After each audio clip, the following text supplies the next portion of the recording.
Hello everyone, today we have an electronics video for you. Today we're going to talk about resistance and what happens when you work with resistors and you put them in parallel and you put them in series. So let's get into it. First of all, this is not the European symbol for a resistor. If you are in Europe, you're more likely to see this one. I will switch that back off again. But just so that you know, they do have different symbols depending on where you are located.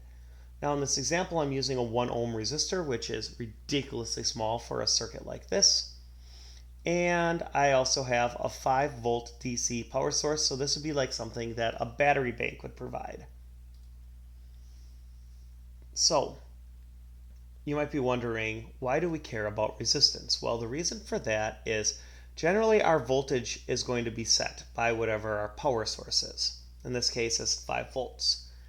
And we want to control our amperage. And we also would like to control our voltage. As we get into analog computing, voltage is basically going to be the outcome of our math equations. Or what we are computing. So the easiest way for us to control the amperage and the voltage is through resistance, specifically resistors. Now in this example, this is a simulator where wires have zero resistance. In real life, that is not the case. There will always be a little bit of resistance in your wires unless they're superconductors. But this simulation works in the perfect world where I guess all wires are superconductors and all resistors are perfect to whatever number you set them to. Anyway, let's get into it. When we look at this, we can see that with just this one resistor, it is consuming 5 volts and it's also at 5 amps. And that math is pretty easy because 5 divided by 1 gives us 5. And remember, this is voltage, ohms, and amps.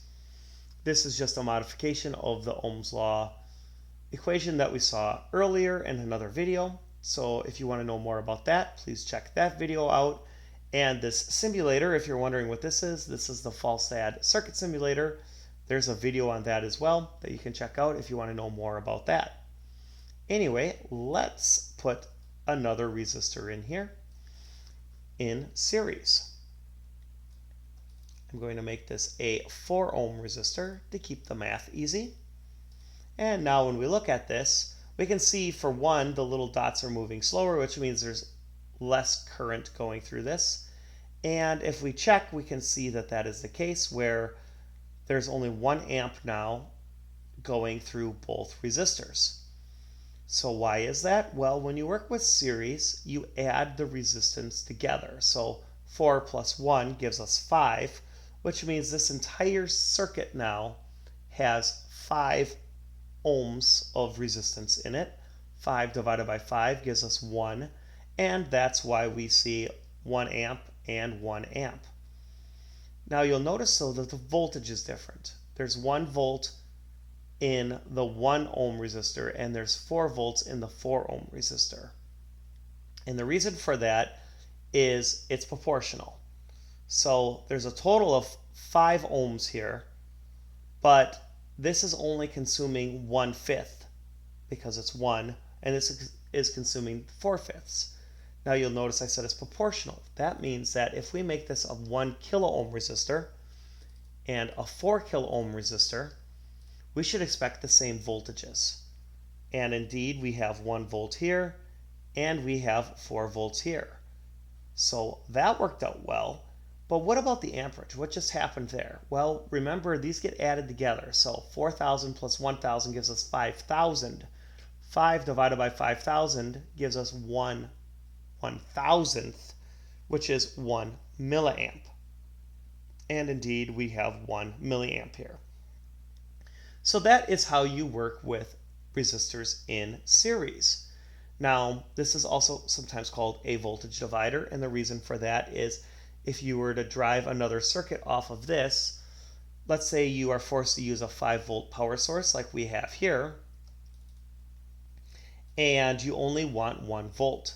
Well, you can see here that from here to here is only going to be 1 volt, and the reason for that is because It's a parallel circuit.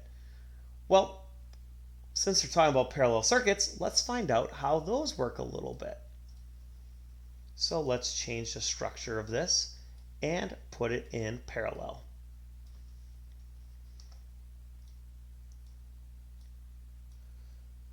And let's also go back to our 1 and our 4. So by the little dots, you can see that there's a lot more current going through the 1 ohm resistor than there is the 4 ohm resistor. And if we look at this, we can see that there is 5 amps going through the 1 ohm resistor, and there's 1.25 amps going through the 4 ohm resistor. So let's just check this wire once. This wire has 6.25 amps going through it.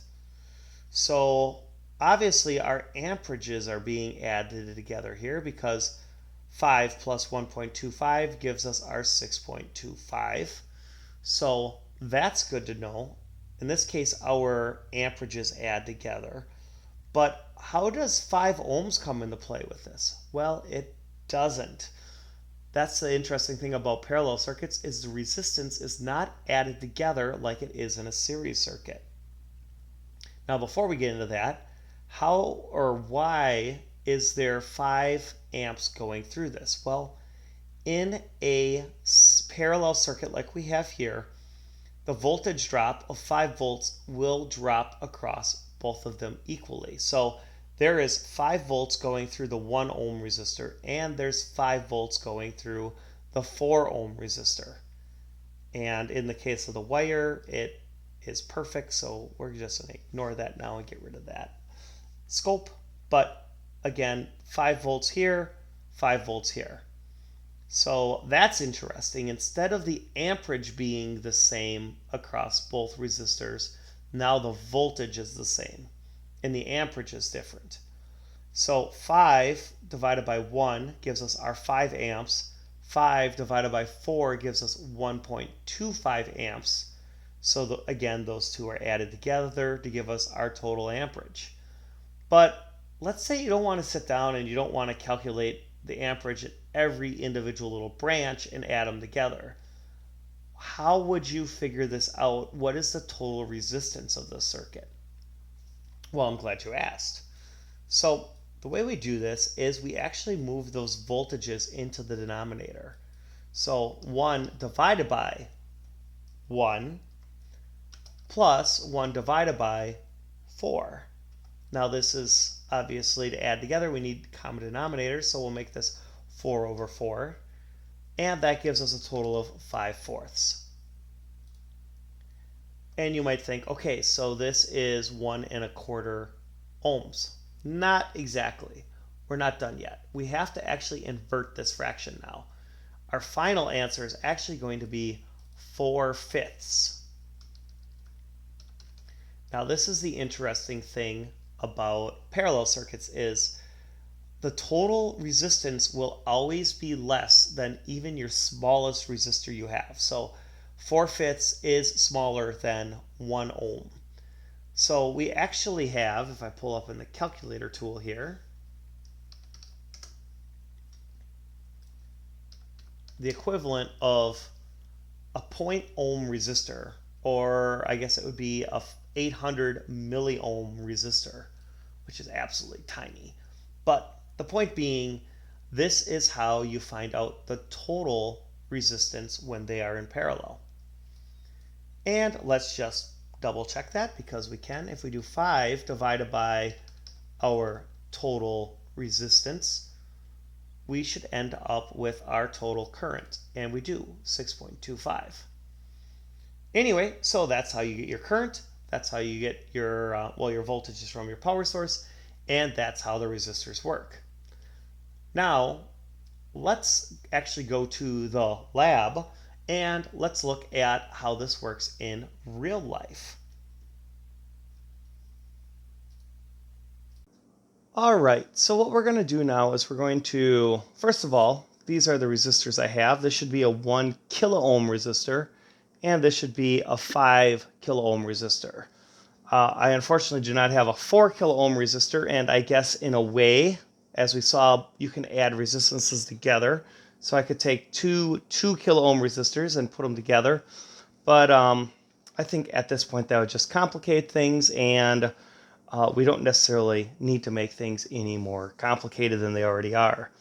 So first of all, let's see how many ohms this really is, and we get 5.03. And if we look at our 1 kilo ohm resistor, we have 0.992, 0.991. So again, when you work with the real world, things are far from ideal. But this fortunately does have a 5 volt, if I can get it in frame here. Let's see here. Here we go. It has a 5 volt rail on it. And if you're wondering what this kit is, I also discussed that in another video. It's basically allows me to have a constant power supply, and it was a very inexpensive kit, I believe around $12. So I can include a link in the description on this video as well if you are interested in this kit. So let's see what happens if we take this 1 kilo ohm resistor and basically just jump it directly from the positive to the negative. Let's see how many volts it will consume. Switch this over to DC volt mode. And do the best I can to put it into these little holes here. Now, it should be 0 right now because technically this is turned off. So let's see what it says. And it's basically 0. If I hit the button to turn it on, it's now lighting up, which means the power is flowing. And we have approximately 5 volts. We have 4.9392 volts. So you can see how when you get into the real world, everything is far from being perfect like it was on the little simulator. But let's see now what happens if we measure the amount of amperage going through this. So I'm going to pop this out and let's measure amperage. So to do amperage, again, with a voltmeter, or in this case a multimeter, because we're going to be testing amperage instead of volts, what we have to do is we have to be in series. Now, if this sounds confusing and you don't know exactly what I'm talking about, I do have a how to use a multimeter video, and that's actually where I talk about this little board that you're seeing here as well. And you can watch that video for more details. Now, I'm using these little alligator clips to make my life easier so that I don't have to worry about poking and prodding. And let's switch this off. We need to change our leads, and we should be in the milliamp range because this is a kilo ohm resistor. And we want to know milliamps. It's telling us that we need to check our leads, and then also in this multimeter, it's currently on AC. We need to switch it over to DC.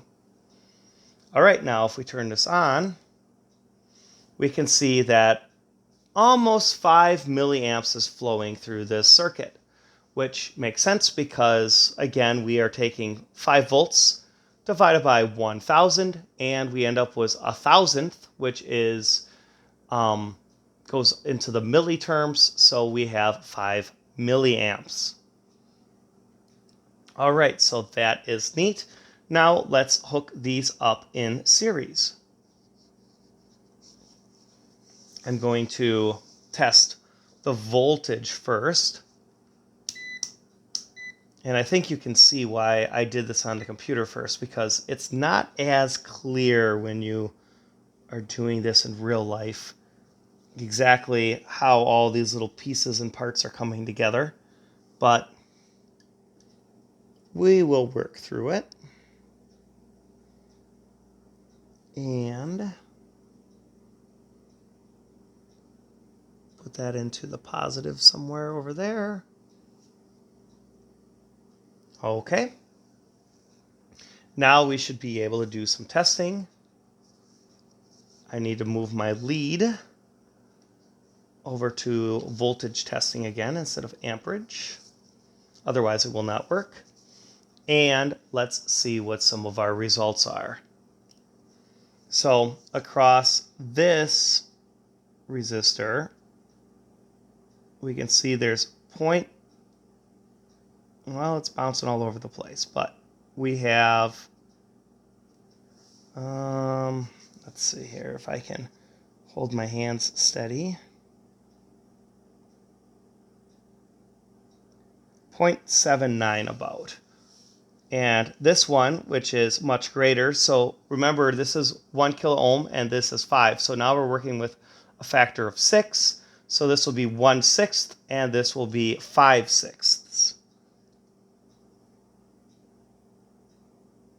And we have 4.15 volts. So if we take those two numbers and add them together, we should get a total of 5 volts. And I'm just trying to see if I can hold my hands steady and find a way to get a really good measurement here. 0.8. 0.8 plus 4.15, so about 4.2, if we do some rounding, does indeed get us up to 5 volts. So hopefully that makes sense. That was doing it in series. Now, turn this back off again. I love that little feature of being able to turn it on and off really quickly like that. Let's see what happens if we run them parallel.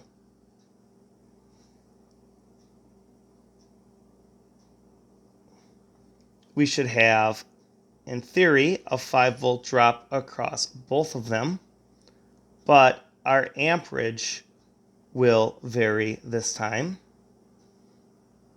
So let's do the voltage drop test first.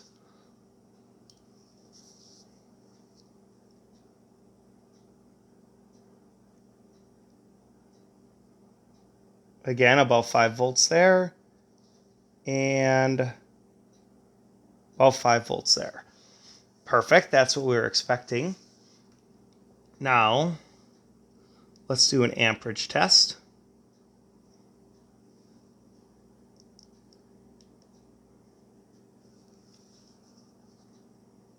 It's off. And we'll put this in line. Again, remember you have to run it through the circuit itself.